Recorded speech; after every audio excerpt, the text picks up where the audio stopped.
Welcome to Mission Evolution Radio Show with Gwilda Wiyaka, bringing together today's leading experts to uncover ever-deepening spiritual truths and the latest scientific developments in support of the evolution of humankind. For more information on Mission Evolution Radio with Gwilda Wiyaka, visit www.missionevolution.org. And now, here's the host of Mission Evolution, Miss Gwilda Wiyaka.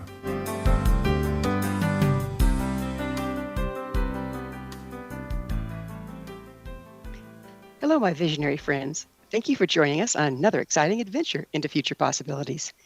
This is Mission Evolution, where we share innovative thoughts and information with today's leading experts, bringing evolutionary solutions to today's unique challenges. You, my treasured audience, are a very part of this discussion. Email info@missionevolution.org with any comments or questions. We'll address them on the very next show. So take notes, sit back, and enjoy. This hour, we'll be exploring the power to change your genetics. We used to think our genes were set in stone. What you get is what you get. Now, as science evolves, so does our understanding of genetics. Could it be our genetic makeup is limited by our beliefs? Never occurring to us we can change our expression, so we do not? What would it look like to embrace the power to evolve genetically?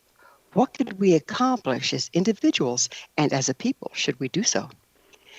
With us this hour to explore the magical world of epigenetics is Dr. Kenneth R. Pelletier, author of Change Your Genes, Change Your Life.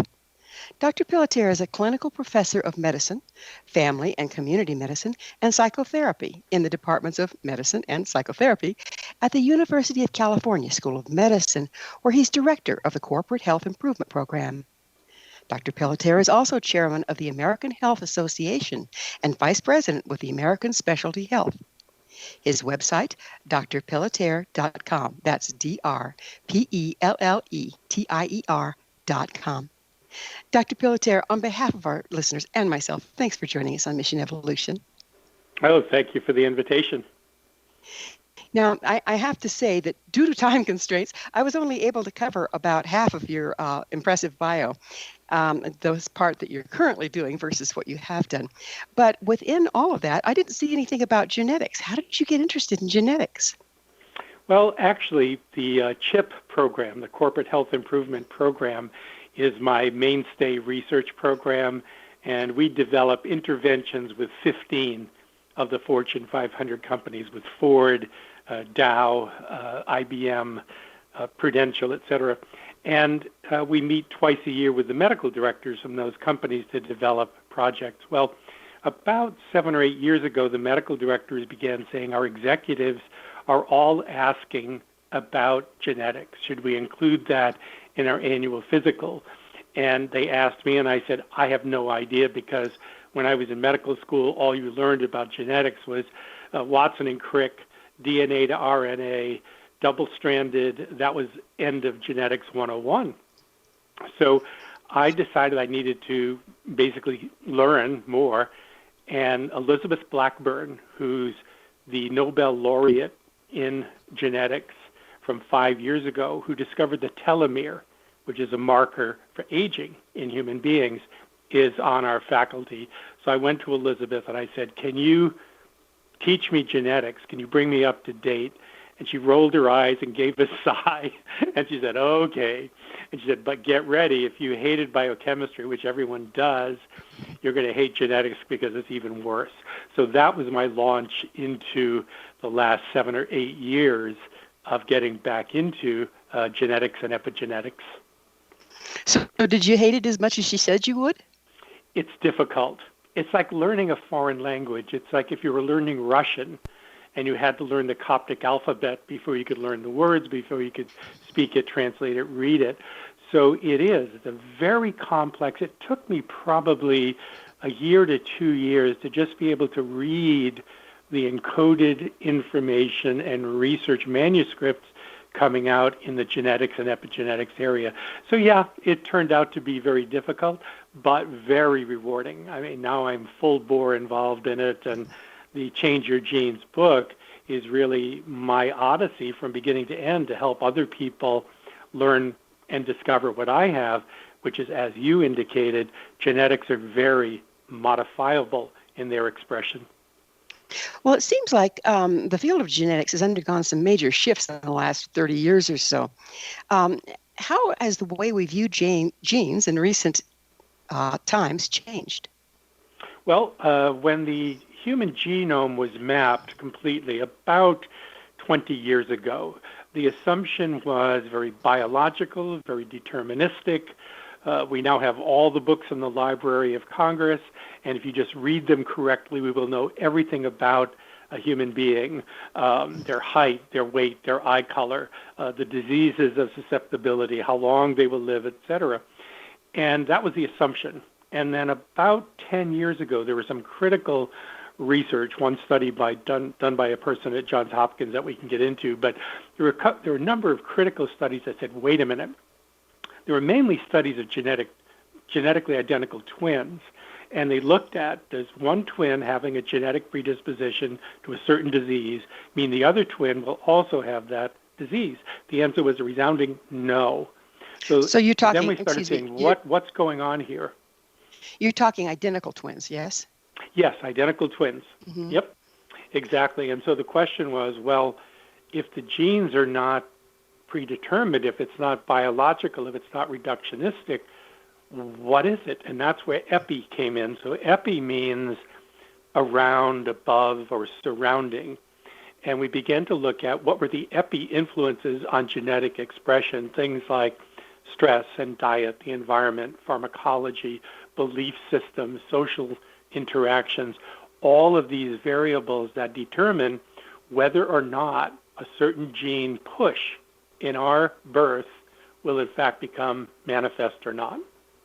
How much of our genetics is subject to the epigenetics? I mean, our eye color, our skin tone, our height, all of those things, are they subject as well as whether we're going to be sick? They are. And that's an excellent question, because we used to assume that 100% of who we are, who we become, or everything about us as adults is due to genetic programming. What we realize now is less than 5 to 7% of our genetic code is what they call fully penetrant or monogenic, meaning if you have that genetic code, you will in fact manifest a certain condition, you will have a certain intelligence, etc. But most of the diseases that are monogenic are neurological, and they usually show up within the first 18 to 24 months of life.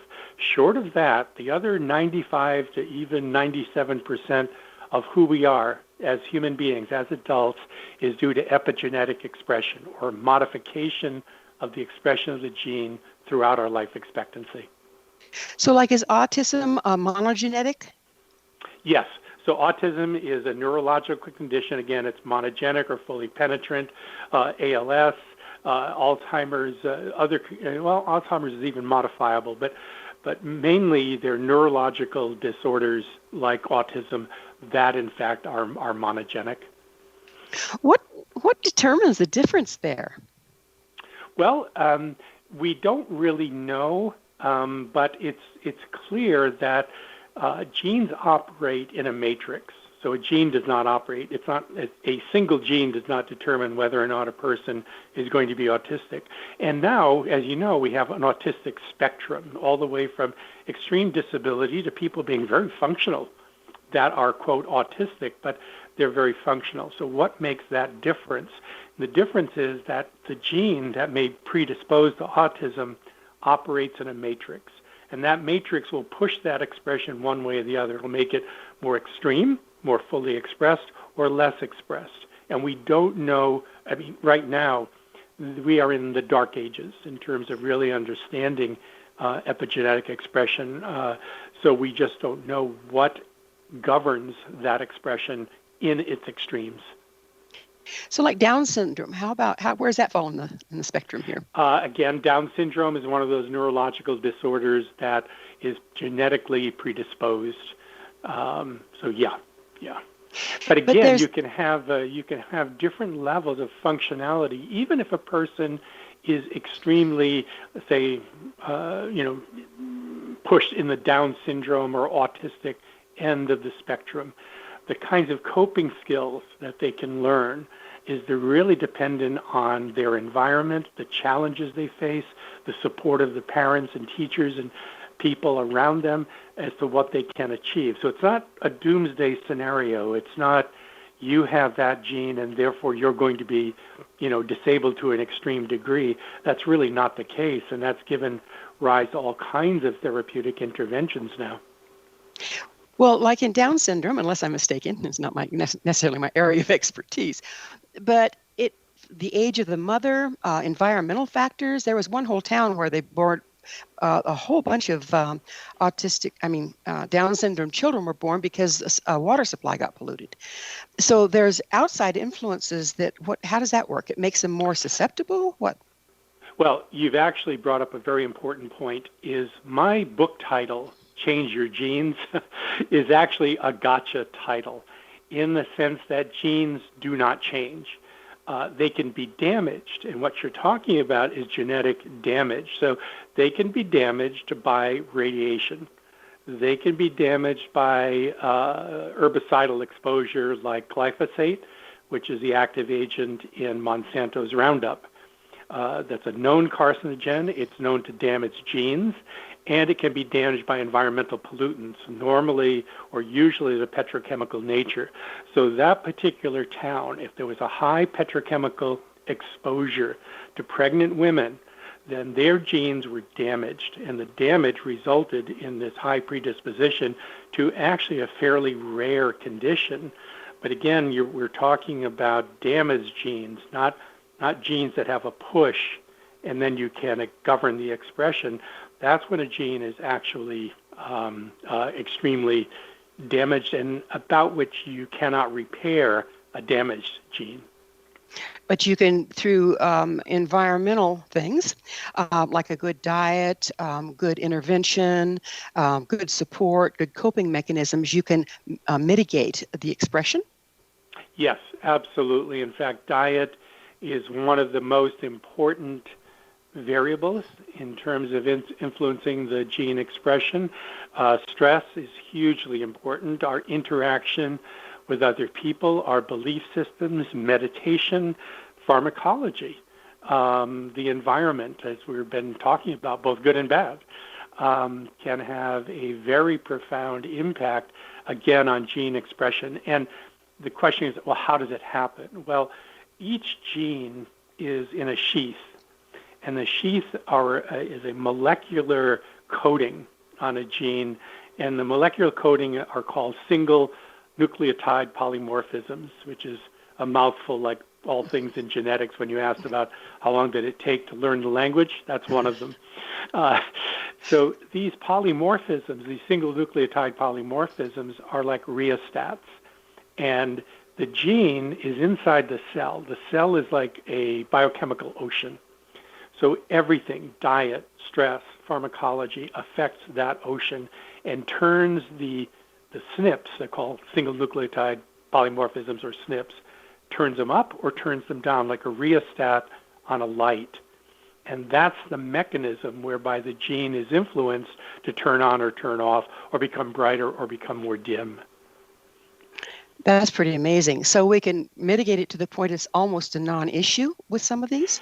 Absolutely. I mean, we do genetic testing on patients, and I'm in cardiology, so we'll do testing on patients looking at lipid profiles on lipid subfractions. And you'll find people that have a very high predisposition toward a particular lipid that is detrimental, that if a person has that gene expressed fully, they'd have a very, very difficult, very high risk factor for a particular lipid in their blood. And well, because we're of their going diet, we're going to have to pick up on this on the other side of a commercial break. But it is time for a break. Dr. Pelletier and I will return shortly, so don't you go away. This is Mission Evolution, coming to you on the X-Zone Broadcast Network, www.xzbn.net.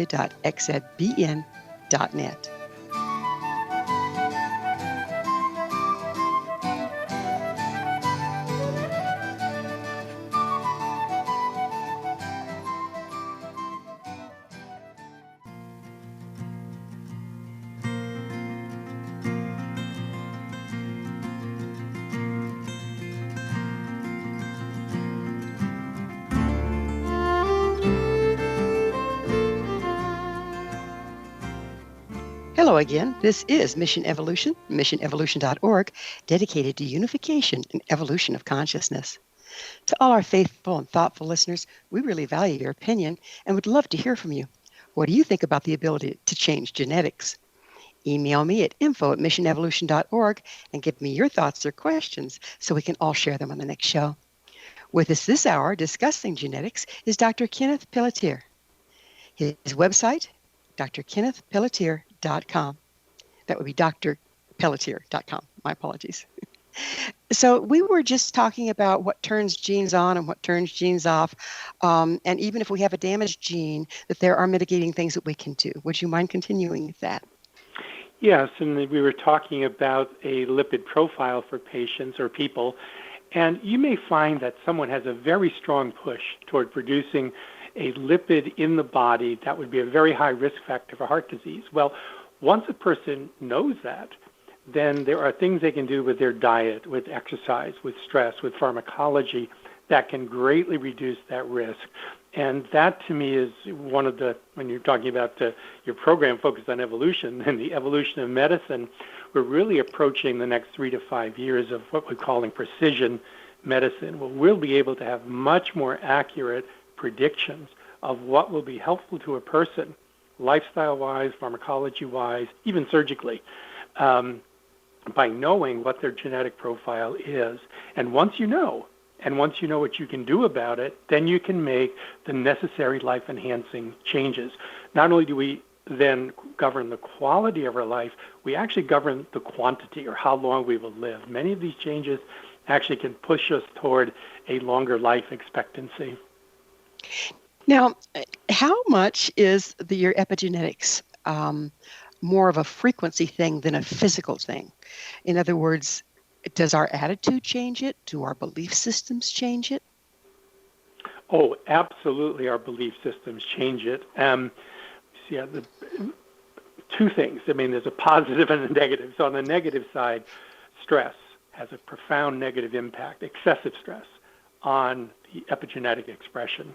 And there are two kinds of stress, but that's maybe more detail than we need. But basically, long-term destructive catabolic stress has a very negative expression on gene, very negative impact on gene expression. That's the negative side. On the positive side, there are actually two studies, both out of Harvard, and they looked at epigenetic expression among meditators. They looked at about 60 meditators over 12 weeks of meditation, and they looked at their genetic profile from at the beginning and after 12 weeks. And what they found is at the end of 12 weeks, all of the positive epigenetic expression in terms of enhanced immunity, reduced inflammation, better cell replication, all of that increased. So in 12 weeks of meditation, the people had altered and changed their genetic expression. So that's one study. The second study was there was a kind of a smart graduate student at Harvard. There are always those. And he decided he wanted to see how rapidly could that change happen. So he took a group of people, divided them into meditators and non-meditators, and had people learn a very basic meditation, and then basically assess those people before and after 15 minutes. So this is 15 minutes of meditation with people who had just learned how to meditate. And what he found after 15 minutes, their genetic expression had moved in a positive direction. So this is a highly volatile system. We are interacting with our epigenetic expression every second, every minute. And the outside expression, if you will, if you decided to make major changes of the kind we're discussing this morning, the longest amount of time it would take before the new genetic expression would be dominant, it's about 10 to 12 weeks. And that gives us a range from seconds, and there is very volatile, so it'll change back, to 10 to 12 weeks in which it becomes a more permanent change in your genetic expression. Now, the question begs asking, how do they assess this? How do they figure this out? What if they test it? Well, there are many basic research gene assays. You can map the human genome. In fact, probably right now, you can do it right now, actually. It's fairly expensive to map your human genome, but you could map your entire genetic profile for about $2,000 to $2,500. And what that would give you would be your entire Library of Congress, every book in the world. The problem is, which one do you read, and which ones can you understand? They're in different languages, different dialects, different ages. So you've got the library, but how do you read it? And that's the challenge right now, is how to read this epigenetic profile. So having said that, there are now about maybe 10 or 12 commercial companies, and I'm not including 23andMe, by the way. I have major reservations about that as a genetic company. But there are about 10 or 12 companies that actually will give you a genetic profile. And that costs right now anywhere between $150 and $200. And you can make determinations that are really very specific. One of them that looks at the influence you have on foods and blood sugar or glycemic spikes. And it will literally tell you, eat walnuts, not almonds, because almonds affect you adversely in blood sugar levels. Walnuts are good for you. So we can now be very, very specific using these genetic profiles. And our research here is really looking at what we're calling a state-of-the-art tripartite assay. And it's the genetic profile, which is like the blueprint of a house. The second level is the blood chemistry. And it's like when you are building the house, you always have to move a window or change a door from a blueprint. It's never perfect. But the blood tells you what of that gene is then showing up and being expressed in your blood. And the third is the microbiome, or the intestinal tract from your mouth to your anus. And then it tells you what's it like to live in the house. What happens when all is said and done? You have a predisposition. It manifests in the blood. The blood then affects the organ system in the entire body, and what's the aftermath of that. And so once, and that will be available, I would say 3 to 5 years. Now it's a research tool, but in 3 to 5 years, we will have that kind of definitive profile. A person can really know who they are biochemically and make choices about stress, diet, pharmacology, much more knowledgeably. It's almost like genetic biofeedback, isn't it? So like in biofeedback, because you're able to map what's going on, then you can set your intent and change your behavior to change what's going on. Does it work exactly the same way with genetics? It's exactly the same way. So biofeedback is virtually instantaneous. And the reality is your genetic changes are virtually instantaneous, except it's very volatile. And so monitoring second to second in an epigenetic expression is not reasonable or not possible. It's too volatile. But again, as we've talked about, if you look at over days, or certainly over 10 to 12 weeks, you can use this as a feedback system that tells you, yes, the physical activity you're engaged in is good. It's changing your profile. That stress management technique you're working with is altering your brain chemistry. That diet is changing the inflammation in your body and may be protective for COVID infection or not. So it works in the same way as biofeedback. In fact, it is, if you think about it, it's very basic biological feedback, which in the mid-'70s was considered to be impossible. And now it's a pro forma medical intervention. It's amazing to me. It seems like, we've staggered through life, just going into default. And our belief systems that have been passed down for generations even have established how we express. And now you're telling us we have a choice in that. We can change it. One thing that comes to mind, and this is a little different, I want your feedback on, is say, for instance, a woman that decides that her mother is not what she wants to be. And she decides that early on as a child. And as she grows, she starts to look more like her dad, act more like her dad, be more like her dad, even the illnesses and everything that break out. Is she actually affecting that change? Well, actually, probably her belief system that she's going to be just like her parents or just like her mother, just like her father, is probably governing her turning into her parents than anything to do with her genetics. Because virtually every aspect of her aging, her intelligence, her reaction time, her longevity, everything about what we associate with aging. We know we can alter the aging process, and we know we can alter the signs of aging. That's very clear. And so when she sees a particular factor, like her father was very hot-tempered or her mother was obese, whatever the predispositions were, once she knows that, she can determine, I'm not going down that path. It may take more discipline with her diet. She may have to study and really practice the meditation in order to be more effective in stress management. But nothing that you've just described dooms her to become her parents. Except her belief that it would. Exactly. Belief systems are very, very powerful. Very powerful. Now when we're talking belief systems and the power there, isn't that more of an energetic effect than a physical one? Well, it's an energetic effect that turns into a physical belief or a physical manifestation. So, for instance, if we believe that we are victims of our external environment and the stressors in that environment, we will be.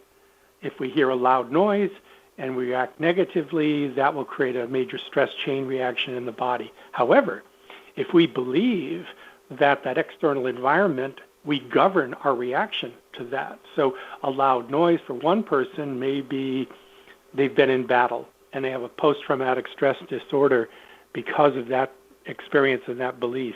For another person, it may be they like fireworks on the 4th of July in the United States or in Paris. They've seen fireworks and they like it and it's exciting for them. That's a very positive response. So again, it's not what happens outside of ourselves in the external environment. It's your response to it that governs your genetic expression. That's a critical factor. It's the role of choice. And the role of choice is critical in everything we've been discussing. So we have a little bit of time left in this segment. I would like to go into PTSD has been pretty much untreatable. I mean, we try this, we try that, but people with PTSD tend to have PTSD. They might learn ways to work around it, but it's still there. Is there actual genetic damage from long-term PTSD, like our emergency workers or soldiers, or? Well, it does. It depends on the nature of the trauma. So you can have repetitive trauma, or you can have a single major trauma. All of that affects, again, our biochemistry. And the biochemistry sets up a chain reaction that does affect the gene. And the problem with a stress reaction like with PTSD, and there are ways in which to modify PTSD to a very marked degree, and that's not an area of expertise of mine, but I've seen it occur with patients that I've referred, is that you can, in fact, modify that because, once again, if you perceive that you have a choice over reacting negatively to that PTSD episode, and you can practice, and discipline is the key to that. It's not just recognizing it, okay, now it's over, or reliving it once or twice and, oh, I'm fine. That's not it at all. It takes discipline, it takes professional help, but they, in fact, can work their way out of a significant degree of injury because, again, when a gene is activated to move along a neurological pathway of stress, that pathway will be activated. Most of the time, pathways are basically, they diminish in their sensitivity. Quite the opposite happens in stress. Once a pathway is activated, it will tend to be activated again and again and again and again. So we're a groove, if you will, in the central nervous system. That's hard to change, but it's possible. I would really like to get into that groove in our system because it seems to be such a key, but it's going to be on the other side of another quick pause. Dr. Pelletier and I will return to our discussions shortly, so you stay right there. This is Mission Evolution. We're coming to you on the X Zone Broadcast Network, www.xzbn.net.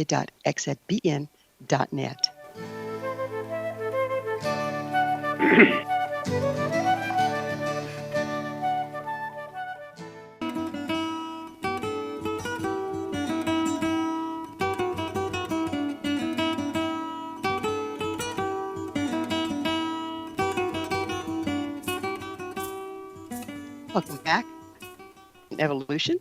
Did you know our entire leading edge information packed past episode collection is available to listen or download with our compliments? Visit our archives at www.missionevolution.org for our ever-growing selection of guests and topics. To find out more about me, Gwilda Wiyaka, and the other things I offer, visit my website, www.findyourpathhome.com. Our guest this hour is Dr. Kenneth Pelletier. We're speaking about the possibility of altering our genetics. We were just getting into these neurological pathways. So now we're talking about, correct me if I'm wrong, how the way the brain ends up being wired impacts genetics and vice versa. Would you go into that a little further for us, please? Yes, it's a complex area, but I mentioned earlier that there were two basic kinds of stress, and just to map that out will help us understand the influence of the brain and epigenetics. So one type of stress is when it's short-term, immediate, and identifiable. So if you step off a curb and a car honks its horn, you jump back on the curb and you're not hit by the car. That's not a pleasant experience, but it's positive. You owe your life to that response. That's a type 1 stress response. It's positive, no problem. Type 2 occurs under very different circumstances. It's when the source of stress is not immediate, not identifiable, and not resolvable. So if you think about it, most of the issues in our daily life are not physical threats, but it's worrying about a deadline or financial concern or a conflict with a coworker.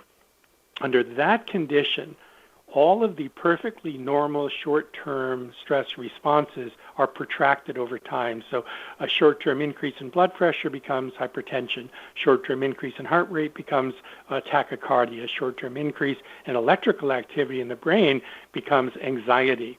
So you can see how this type 2 stress has a very negative impact. Now, the primary pathway whereby the brain and gut, if you will, or the brain and body interact, is the vagus nerve. And the vagus nerve is continually interacting between the entire body, the intestinal tract, and the brain. And that's the main pathway whereby these signals are interacting.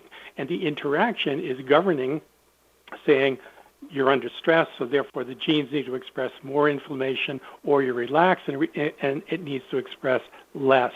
But that feedback loop is continual. It's every second of every day. So that's how we change so drastically when we've experienced, so someone goes away to war and they come back and they're not the same person. Right. I mean, from the Vietnam era, I had cousins. They come back and I don't know this person anymore.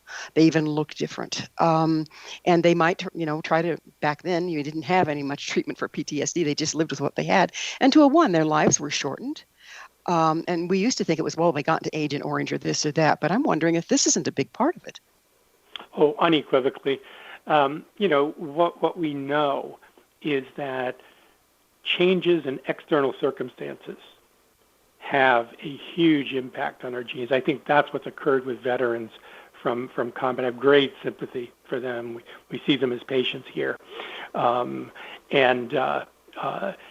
no doubt that the extreme negative impact at an epigenetic level is what we then see as a changed person, mentally, physically, cognitively.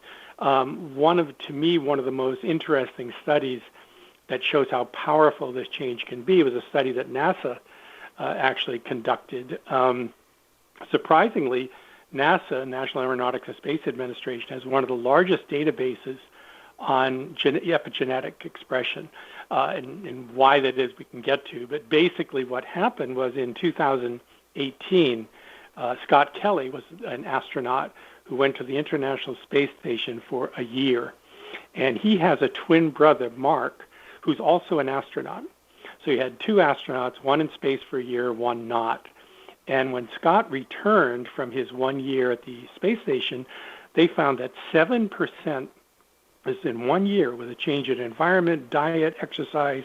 In 1 year, 7% of his epigenetic expression had changed. Now, I don't know if that sounds like a little or a lot, but consider the baseline of the fact that what separates us in epigenetic expression, human beings, from chimpanzees, is somewhere between 1% and 2% of genetic expression, 1% to 2%. So changes on the order of 7% is huge. And 6 months later, they checked back and they ran another study on Scott Kelly, and they found that about 3 to 4% had regressed, had gone back to normal, but 4% remained unchanged. Now, we have no idea what that 4% change means. And again, it's as little as 1 year, much less in combat or extreme trauma. We have no idea what that means. Does it mean he's aging more quickly, more slowly? Does it mean he has a predisposition to cancer? Has he improved his cognition? We have no idea. And that's why, going back to why is NASA interested, is that's 1 year. And if we think about 2-year missions to Mars, would a person, a human being leaving our planet in space for 2 years, get to Mars and be so epigenetically changed that they're a different species? Are they truly a Martian? Now, this may sound fanciful or sort of an Elon Musk what-if scenario, but it's very real, and it's something we need to look at. So whether a person is coming out of a combat situation or extreme trauma in a family, there is no doubt that epigenetic expression is changed to the negative. And when we know that, and we can test that, and we find out what is damaged, then, again, as long as it's not physically damaged, but its expression is changed, we can modify that back toward a more positive direction. So when we're working with that modification, and we talked about how our belief systems and those neurological ruts really impact us genetically through epigenetics, if we are taught to short stop ourselves when we're just about to go into that neurological rut and go, I've got a choice to live life in a different way. I can either go into stress, or I can look around me and say, that was then, this is now. Is that going to change the way epigenetics impact our genetic expression? If it's consistent over time. And what I mean by that is you've just described an autonomic reaction. And we talked earlier about biofeedback, is that in the 70s, my early research with adept meditators was to demonstrate that people could regulate pain, bleeding, infection, heart rate, that you could, in fact, influence your autonomic nervous system. Would you mind backing up just a little bit and help us be on the same page? What is the autonomic nervous system? So you have basically in the mid-70s, your medical texts had the nervous system divided into the autonomic or automatic nervous system and the voluntary nervous system, and that they were parallel tracks and they would never interact. Well, even in the 70s, there was something wrong with that, because if you think about it, you can hold your breath, which is voluntary, but at some point you get desaturation of oxygen, and you'll automatically and reflexively start to breathe. The same thing with blinking your eyes. You can hold your eyes open for a period of time, the eyeball dries out, you have to squeegee basically and moisten the eye, so that's an autonomic reaction. So the interaction between these two branches of the nervous system is what we studied in the mid-70s and demonstrated unequivocally that you could change it. So if a person has a perpetual autonomic reaction of negativity, the biggest thing that we can realize is there is a choice. And William James, who's the founder of modern psychology and psychiatry, was in a profound depression. And he was able to rouse himself from that depression with one simple realization, which he chronicled in his autobiography. He said he realized that he had a choice between one negative thought and the next.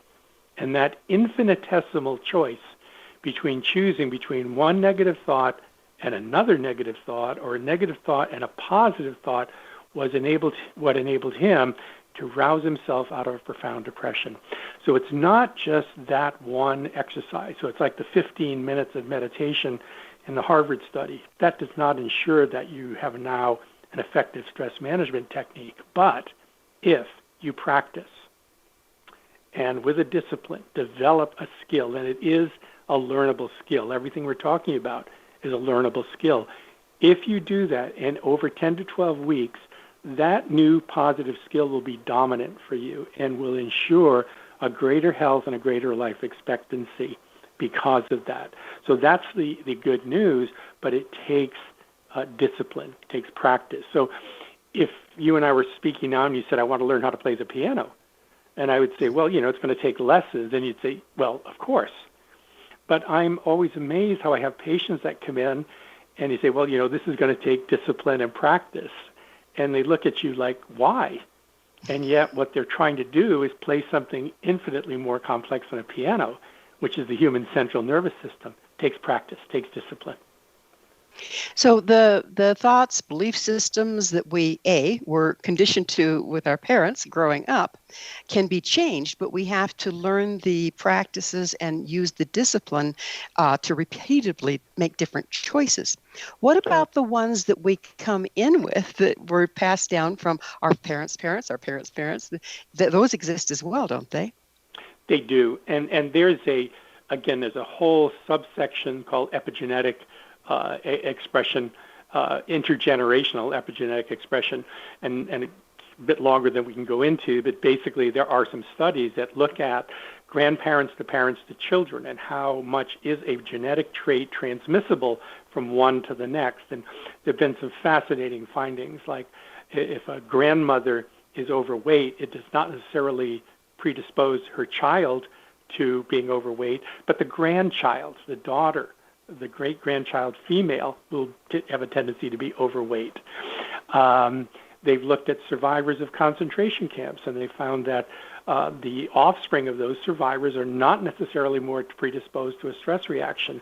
The grandchildren have a greater predisposition to stress reaction. So this intergenerational transfer is very real and very, very alive. But again, the same thing begins to happen is if in your generation, present time, present focus, realize that that's a push, that you have a natural predisposition to overreact with stress, and all of us do, then that's a signal to us that we need to learn something. And all of us have something that tells us we're under too much stress.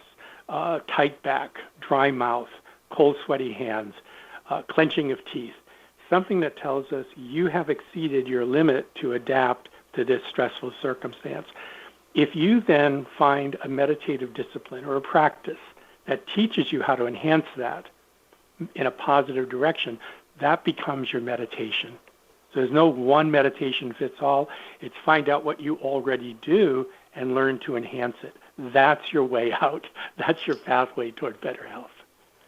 So it would appear that with this knowledge, and I assume that you're putting together some different meditations and some different skills for people, that we now, for the first time in generations, have the ability to choose how we express rather than being along for the ride of our genetics. Absolutely. That's why your program, I think, is doing a great service for anyone who's listening, is the basic message is that we are not passive victims of our genes. We're not passive victims of our environment or of our past history, period. End of, full stop. After that realization comes the fact that, I have influence. I cannot change everything. It's like an analogy I've used is that you may be I'm a lifelong sailor, so you may be sailing on the ocean. Now, you can't control the ocean and the weather and the circumstances of the planet, but you can regulate the boat. There's a lot you can do to influence how well your boat sails and how you survive. And if you get to your destination, it's that kind of influence that we can exert in our lives. This is just such amazing news. We're just about at the end of this segment, but on the last segment, I really want to get into how can we use this newfound skill to evolve as individuals. You game? Very much. We do need to take another commercial break. Dr. Pelletier and I will be back shortly to continue our discussion, so don't go away. This is Mission Evolution on the X-Zone Broadcast Network, www.xzbn.net.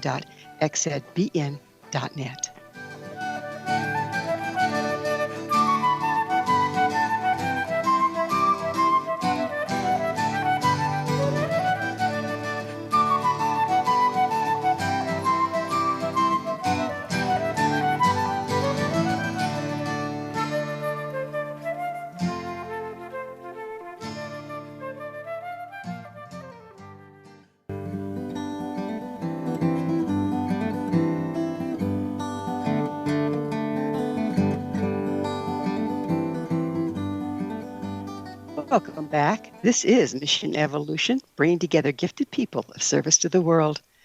I love to hear from our audience. Your thoughts are very important to me. To suggest a topic or a guest that you think would be of interest, email us, info@missionevolution.org. This hour, we're sharing thoughts with Dr. Kenneth Pelletier. His website, drpelletier.com. That's drpelletier.com. We were just getting warmed up to address the epigenetics and the impact it can have on us evolving as individuals and as a culture. So if we indeed can change the way we express in the world, how can we start moving towards being all we can be versus a victim of our circumstance? Yes, it's the ultimate question. And there's this one study I think illustrates the power of this. One of the classic studies that we talked about early on was that changed our view from biological, deterministic, reductionistic genetics to epigenetics. This is Dr. Bert Vogelstein. He's a professor of medicine at Johns Hopkins University. He's one of the most cited authors in the world in genetic expression. In 2012, he did a longitudinal study or long-term study. He followed thousands of twins. I think there were 7,000 twins, mostly from a Swedish registry of twins. He looked at 24 diseases over 15 years in thousands of twins. Now, that's a huge study. And what he wanted to see is that if one twin had a particular disease, did the other twin have the same disease? Now, if you're deterministic and reductionistic, you'd say, well, of course, they're identical twins. What he found was totally the opposite. So for Parkinson's, if one twin showed up as having Parkinson's, there was a less than 5% chance that the other twin would have Parkinson's. For heart disease, it was 50-50. So 50% likelihood a twin would have heart disease if the other one did. And for virtually all cancers, it was less than 40%. So if a twin had cancer X, did the other twin have it? Less than 40% of the time. Now that is huge difference, huge variability. That was dependent on the choices that the people were making. And so the choices we can make now are to develop an effective stress management technique. That's something that I think is valuable for everyone. We're all under high degree of stress. Develop a practice. Again, based on your own predisposition, you might like to listen to a sound in your head, a favorite piece of music, to notice that your breathing becomes constricted and you need to breathe more deeply. It literally does not matter what it is. Find out, ask yourself, what is your innate stress management technique, and learn through a discipline to enhance that. The second one is diet. Diet has a huge impact. So the most negative diet we could possibly have is the white plague diet. So it's white rice, white bread, refined carbohydrates from pastries, processed meats. Those are extremely negative in terms of health, life expectancy, and genetic expression, as opposed to the more Mediterranean diet. And a Mediterranean diet, and your listeners can find that under Mediterranean diet, is the only diet that has the most data on efficacy for health and life expectancy. It was discovered by Walter Willett, who's in the Department of Public Health at Harvard, and found that people who live on the Mediterranean have a lower incidence of heart disease, arthritis, cancers, irritable bowel. And if you go gradually north in Europe, you find when you get to the Scandinavian countries, they have much higher incidence. And he said, why is that? And he found that the Mediterranean diet has olive oil, has fish, not red meat, more vegetables and fruits. They have adequate medical care, but not excessive. So just following that as a basic dietary practice is very effective. Another is just becoming physically active. It doesn't mean you have to run a marathon. We have what's called interval training. So it's 15 to 20 minutes where you elevate your heart rate and then cool off. Elevate your heart rate and cool off over 15 or 20 minutes, 3 days a week. That's all we're asking. Can have a great beneficial impact on your epigenetic expression. So those are 2 or 3 things that everyone can do, and it has a very profound positive impact on the quality of life. The other is to monitor our environmental quality. So looking for exposure to toxic chemicals, petrochemicals, to herbicides, all of those variables. Again, as you pointed out earlier about the town, that high incidence of downs, it was due to environmental toxins. So we have to be aware of that and be politically active to ensure that we're not affected by toxins in our environment. I'm glad you brought up environment, because another aspect of our environment is how much beauty, how much order, how much just being a pleasant environment. How much does that impact us? It's, again, I keep using the word huge, but it's the only word I can have to describe it. In 1955, Hans Selye, who was the McGill physician who basically developed the whole concept of stress, coined the term eustress, EU stress. And what it designated was positive stress. And so not all stress is bad. We need stress for stimulation. And the advisable level of stress is when it's pleasant but not overwhelming.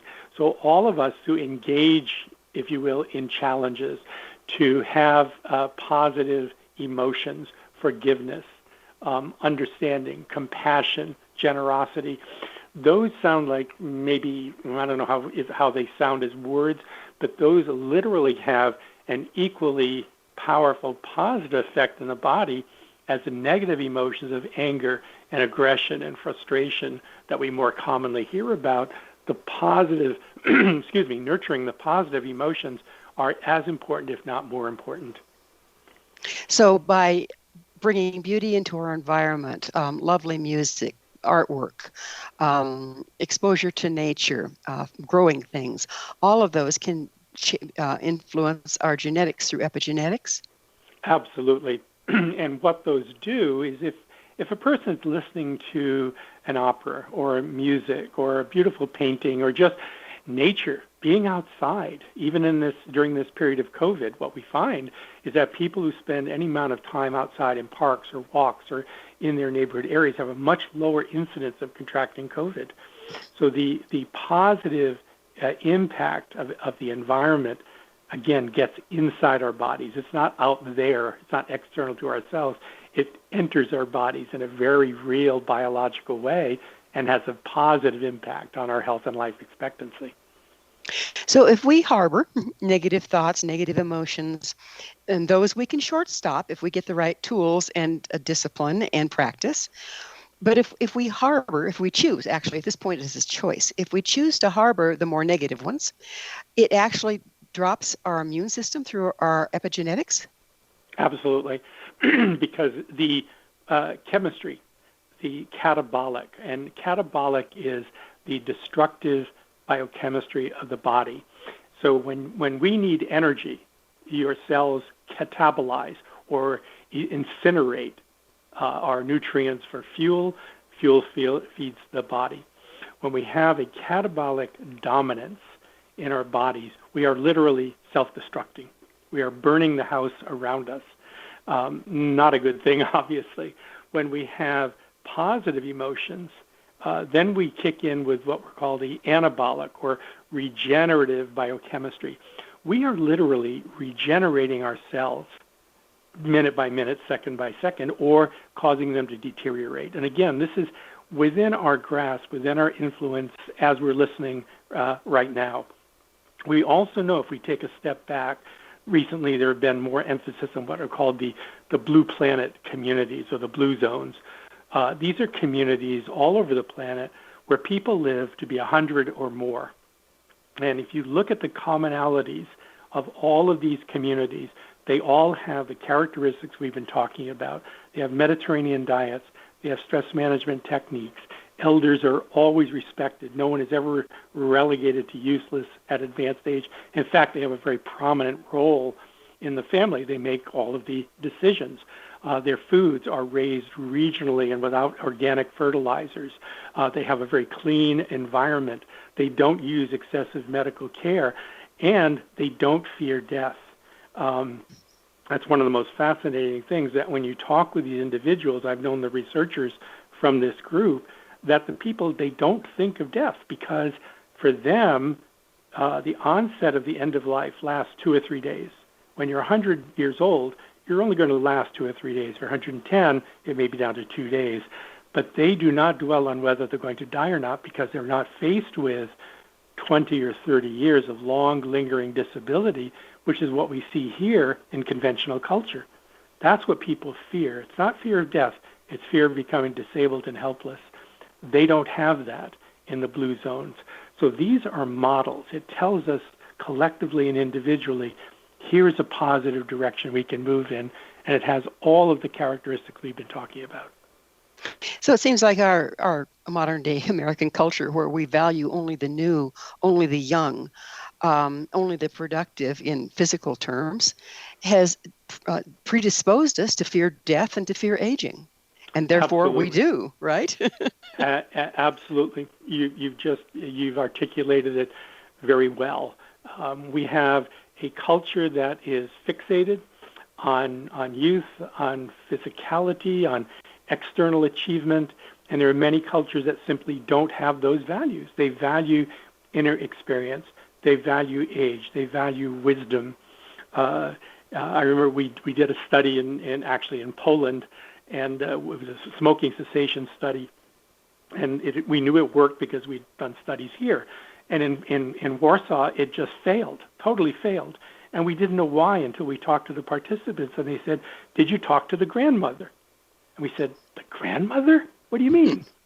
And they said, "Well, no decision in the family is made without the grandmother." And so if you get people you try to convince people in the family to stop smoking, and you haven't gotten grandmother to say stop, you're getting nowhere. And as soon as we engage the grandmothers, it worked perfectly. So again, they have a function. It's a very critical function. No one is made to feel useless. And very often you hear, and there are more than stories, it's a frequent anecdotes, that a person will say, let's have a good weekend because I won't be here on Monday. So they have a sense of when they're going to die, and it's without fear. And it's actually usually a celebration around this time of transition. So it's a complete flip of the values we have in our culture, our characteristics of the long-lived, truly happy and fulfilled cultures. And as we live like that, our epigenetics start to express it, and it changes our descendants, doesn't it? Absolutely. So these are people that for decades have had the lifestyle we're just talking about. So they have a genetic predisposition to long life. But the reality is we all do. If you look at the genetics of a human being, the number of times that a human cell is meant to replicate accurately would predict a life expectancy for the human species of about 120. It's called the Hayflick limit. There's a biologist, Leonard Hayflick, who calculated that. It's called the Hayflick limit. So what we have to ask ourselves is, if we could live biologically to 120, why are we only living into our 70s and 80s? Exactly. And that's a question. That's the question we're going to have to close with, because unbelievably, we are out of time. I could go on forever. Dr. Pelletier, thank you so much for coming on the show. Thank you. It's been a pleasure. Our guest this hour has been Dr. Kenneth R. Pelletier, author of Change Your Genes, Change Your Life. Dr. Pelletier is a clinical professor of medicine, family and community medicine, and psychiatry in the departments of medicine and psychiatry at the University of California School of Medicine. Don't miss the offerings on his website, drpelletier.com.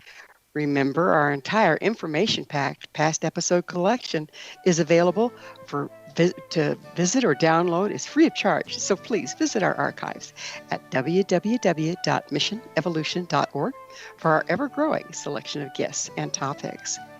This has been Mission Evolution with Gwilda Wiyaka on the X-Zone Broadcast Network, www.xzbn.net.